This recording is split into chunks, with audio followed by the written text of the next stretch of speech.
या आराम से सिगरेट लगाया वहाँ मारते हुए अफसोस। माननीय उप मुख्यमंत्री बिहार श्री सुशील कुमार मोदी जी का भी अभिनंदन और मंच पर आसीन सभी माननीय मंत्रीगण, विभिन्न विभागों के प्रधान सचिव सभी का सम्मिलित रूप से अभिनंदन है, स्वागत है इस किसान समागम कार्यक्रम में कृषि विभाग बिहार सरकार द्वारा आयोजित। और अब मंच पर आसीन हमारे माननीय मुख्यमंत्री जी का स्वागत पुष्प देकर उनका स्वागत कर रही हैं, सम्मान कर रही हैं।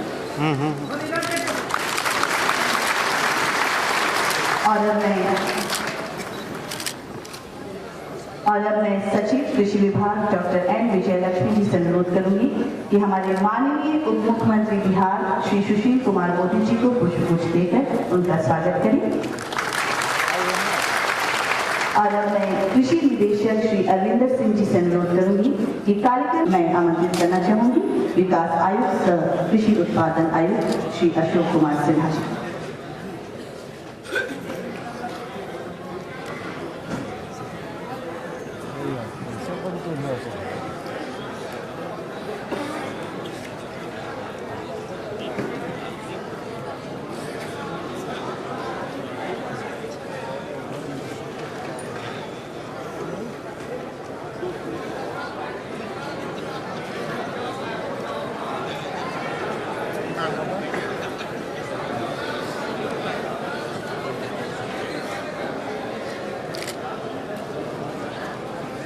सलाहकार महोदय, यहाँ उपस्थित सभी प्रधान सचिवगण, सभी सचिवगण, सभी वैज्ञानिकगण, कृषि विश्वविद्यालय के कुलपतिगण, हमारे सम्मानित अतिथि, किसान भाइयों बहनों, प्रेस एवं मीडिया के सभी उपस्थित प्रतिनिधिगण, आज के किसान समागम में मैं आप सभी का स्वागत करते हुए मुख्यमंत्री महोदय के आदेश से आयोजित किया गया है। जैसा कि आप जानते हैं, पिछले साल अप्रैल महीने में माननीय मुख्यमंत्री महोदय के आदेश से कृषि कैबिनेट का गठन किया गया था। गठन के उपरांत कृषि कैबिनेट अगले 10 वर्षों के लिए इस बार जो कृषि योजना की तैयारी हो रही है, जिसे हमने कृषि रोड मैप का नाम दिया है, वह कई तरह से पिछली योजनाओं से भिन्न है। पहली बार देश में कृषि योजना में उन सभी विभागों की चर्चा करते थे। हमारे यहाँ सिंचाई की सुविधा उपलब्ध नहीं है, अगर हमें सिंचाई की सुविधा उपलब्ध करा दी जाए तो हम कुछ भी कर सकते हैं, हम उत्पादन का विश्व रिकॉर्ड तोड़ सकते हैं। ये बातें किसान भाई हमसे करते थे। तो अब खुशी की बात है कि कृषि की योजना में सिंचाई की योजना भी शामिल कर दी गई है। जो योजना तैयार हो रही है वह कृषि कैबिनेट के निर्देशानुसार हो रही है। सभी योजनाओं पर कृषि कैबिनेट से विचार होता है। तो एक पुस्तिका के रूप में इस प्रारूप कृषि योजना, प्रारूप कृषि रोड मैप के बारे में जानकारी भेजी है और हमने 1 दिवसीय परिचर्चा का आयोजन जिला स्तर पर भी कराया है, जिसके बाद आप सभी लोग आज तैयार होकर के इस परिचर्चा में भाग लेने के लिए आए हैं। एक बार के प्रति विभाग की ओर से कृतज्ञता ज्ञापित करता हूँ कि उनकी प्रेरणा से, उनके मार्गनिर्देश से आज कृषि विभाग नई ऊंचाइयां नए। और अब मैं मंच पर आसीन हमारे माननीय मुख्यमंत्री बिहार श्री नीतीश कुमार जी से अनुरोध करूंगी कि किसान समागम कार्यक्रम का उद्घाटन दीप प्रज्वलन के साथ करने की कृपा करें। साथ ही साथ असत्य से सत्य की ओर चलो, अंधकार से उजाले की ओर चलो, मृत्यु से अमरता की ओर चलो। इसी विश्वास के साथ आइए हम सब मिलकर और आपने देखा कि हमारे माननीय मुख्यमंत्री बिहार मंच पर आसीन हमारे माननीय मंत्री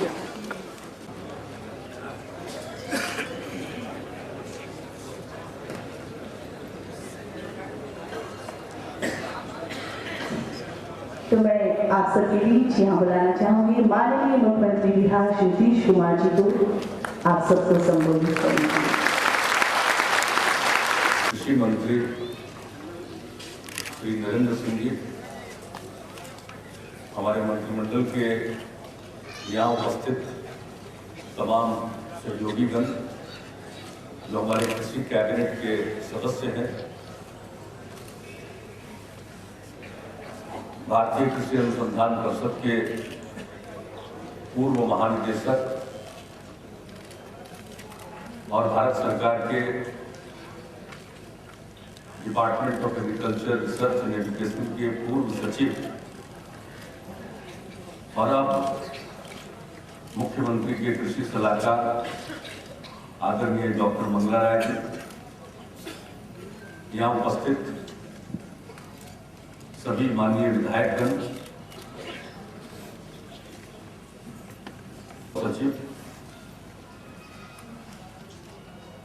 अन्य उपस्थित विशिष्ट अतिथिगण,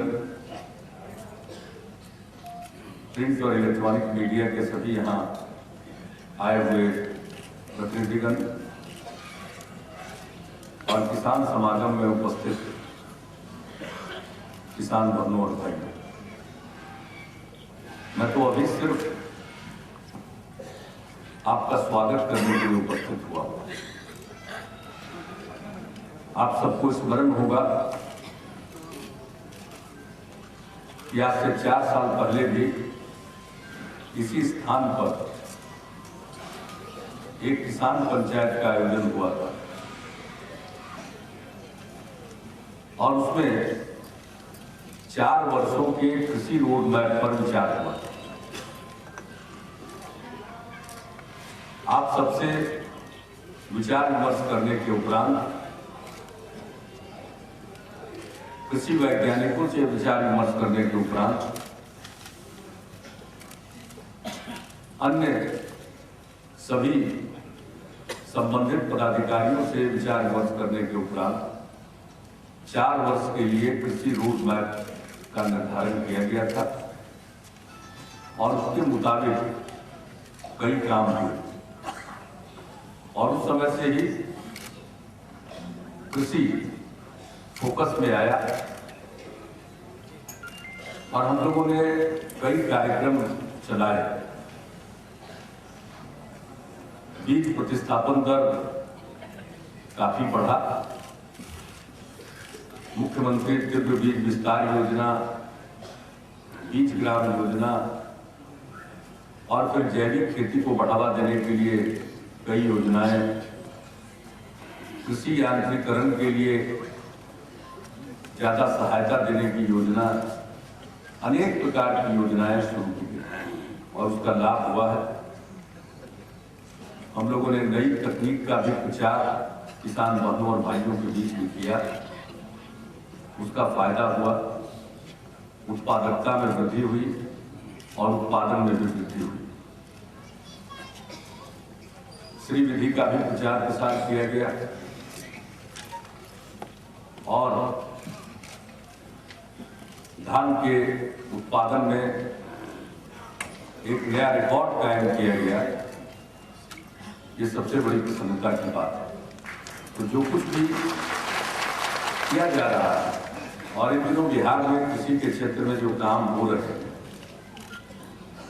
उसकी जानकारी लेने के लिए बाहर के शिष्टमंडल आ रहा है, दूसरे प्रांतों से लोग आ रहे हैं, दूसरे देशों के लोग आ रहे हैं देखने के लिए।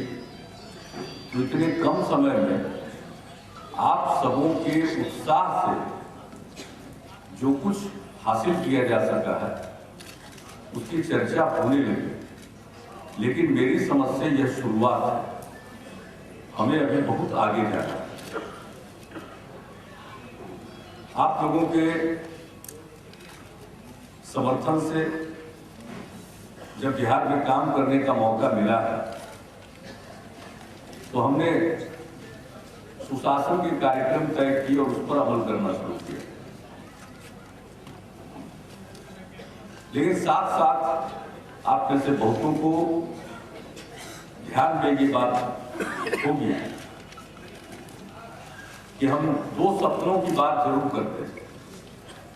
एक सड़क क्षेत्र में करते हैं कि हमारे बिहार में इतनी सड़कें बननी चाहिए, इतने पुल बनने चाहिए और ऐसी सड़कें बननी चाहिए कि बिहार के किसी सुदूर इलाके में आदमी भी चलकर राजधानी पटना में 6 घंटे से कम समय में पहुंच जाए। और इस दिशा में हम लोग काम कर रहे हैं।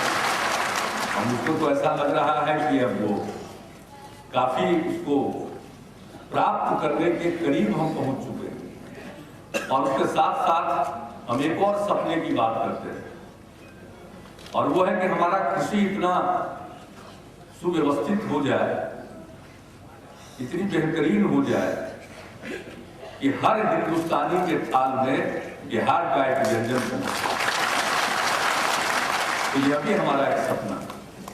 तो उस सपने को साकार करने में आपकी सबसे बड़ी भूमिका है। हम लोगों का काम है उस तरह की नीतियां बनाना, नीतियों के अनुरूप कार्यक्रम बनाना और उन कार्यक्रमों को क्रियान्वित करने के लिए पर्याप्त धनराशि का प्रबंध करना। और कृषि से सभी चीजें जुड़ी। कृषि तो आखिरकार जमीन पर हो, तो जमीन का जो मसला है, पुराना रिकॉर्ड है, उसको अद्यतन करना पड़ेगा। तो हम लोगों ने नया कानून बनाया है और ये तय किया है कि 3 वर्ष के अंदर सर्वे और सेटलमेंट का काम पूरा होगा और उसके अगले 5 साल के बाद चकबंदी का काम पूरा किया जाएगा। इसी प्रकार से सिंचाई की जरूरत है। हमारी जो परंपरागत सिंचाई प्रणाली है उसको पुनर्स्थापित करना पड़ेगा और हमारे यहाँ जो उपयोगी प्रणाली हो सकती है उसको लागू करना पड़ेगा। नहरों से भी सिंचाई हो और जमीन के अंदर जो पानी है उसका भी हम इस्तेमाल कर सकें। तो इसके लिए बिजली की भी जरूरत पड़ेगी। तो बिजली की जो जरूरत पड़ेगी उसको, फिर हमने सड़कों की बात की। लेकिन अगर किसान गांव में पैदा करता है और आवागमन का साधन उपलब्ध है तो वो अपने उपज को बाजार तक पहुंचा सकता है और उसके उपज की बेहतर कीमत मिल सकती है। इसलिए 250 की आबादी तक के गांव को सड़क से भी जोड़ना है। यानी अनेक प्रकार की चीजें करनी पड़ेगी। सिंचाई हो, सड़क हो, बिजली हो, जमीन के मसले हो। और कृषि का मतलब सिर्फ धान और गेहूं या मक्के की खेती नहीं है, हर चीज की ऊपर, चाहे वो फल हो, सब्जी हो, फूल हो, और फिर मछली का उत्पादन, सब प्रकार का उत्पादन, दूध का उत्पादन बढ़े, ज्यादा जोर पशुपालन पर भी हो। तो पशुओं के स्वास्थ्य का भी ख्याल रखना पड़ेगा और सारी व्यवस्था की उनका विपणन का तंत्र विकसित हो सके, बाजार मिले। तो इस बार हम लोगों ने धान अधिप्राप्ति की शुरुआत की है बड़े पैमाने पर। धान की अधिप्राप्ति हो रही थी पिछले 4-5 वर्षों से, प्रयत्न हो रहा था, लेकिन इस बार हमने इसको एक चुनौती के रूप में लिया है कि किसानों ने उत्साहित होकर काफी अच्छी पैदावार की है तो उनको कीमत मिलनी चाहिए। इसलिए हमने सरकार की तरफ से धनराशि का प्रबंध किया है पैक्स के लिए और एसएफसी के लिए। और जो किसान है जितना धान बेचना चाहेंगे उस सबों का धान खरीदा जाएगा, इसमें कोई कोताही नहीं। अब उसके लिए जो एफसीआई का नॉर्म्स है कि 17% से कम होना चाहिए नमी, उसके चलते विलंब हो रहा पिछले दिनों जिस प्रकार का मौसम था। तो ये नई चीज हो रही है बिहार में इतने बड़े पैमाने पर नहीं। और हम लोगों ने सुनिश्चित किया, एक एक कदम सुनिश्चित किया कि किसान से ही खरीद हो, बिचौलियों का कोई दखल नहीं है। ये पूरी कोशिश की गई है। तो ये सारी बातें हो रही है। तो हम लोगों ने सोचा कि अभी जो काम कर रहे हैं अगले 10 वर्षों के लिए 5-5 साल के 2 खंड में 10 साल के लिए हमें अपनी योजनाएं बनानी होगी और उसी दृष्टिकोण से नए कृषि रोड मैप पर, क्योंकि अभी जो कृषि रोड मैप जिस पर हम अमल कर रहे हैं उसकी अवधि 31 मार्च को समाप्त हो जाएगी।